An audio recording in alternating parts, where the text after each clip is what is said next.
এই যে আমরা এত ফটো, আমরা যখন ছবির ফটোটা তখন দিলাম, তাহলে তো পঞ্চম ষষ্ঠ সপ্তম হইতে পারে, তখন আমরা সারা দেশে সবাইকে দিছি, এই যত সিলসিলা আছে এই সবাইরে দিছি, দেমন্দি, খারিজি, মারিজি, সুন্নি, জৌনপুর, সরসিনা, ফুরপুরা, চামড়াছাড়া সবাইকে দিছি আমরা।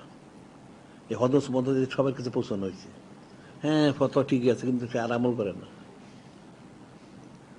কাফেরগুলি। তারপরে মহিলাদের জামাতটা যখন আমরা এটা বের করলাম, এটা আমরা সবাই দিচ্ছিলাম। ওই তখন মনে হয় উবাইটা ছিল না, কি জানি ছিল, আর ওদিকে যারা সব জায়গায় দেওয়া হয়েছে, স্বীকার করছে ঠিকই ফতোয়া, কিন্তু আমল করেন না।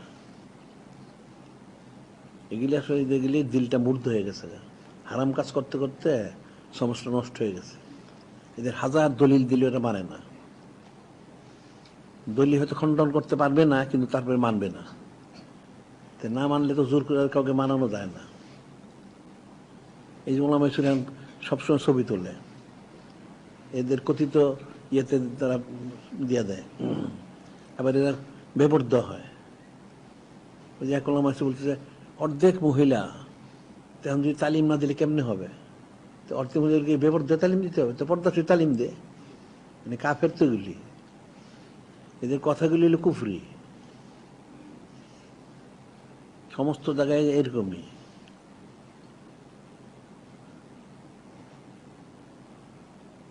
এদের উদ্দেশ্য হলো এই সমস্ত ওলামাগুলোর দুনিয়া হাসিল করা।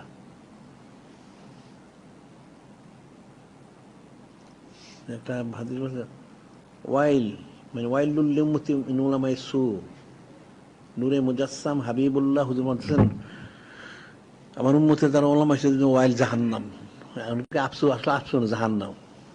ইত্তাখিজুন হাযাল ইলমা তিজারাতান, ইত্তাখিজুন হাযাল ইলমটা ছিল তারা ব্যবসার জন্য। ইয়াবিউনা উমরে জামানিহিম, জামানার যারা ওই আমির উমরা থাকছে ইলমটা বিক্রি করে, সে আলেম মুক্ত দিয়া ওইতে পয়সা কামাই করে, এই উদ্দেশ্য তার ব্যবসা। রাবাংলে আংফুসিম, নিজের ফায়দার জন্য।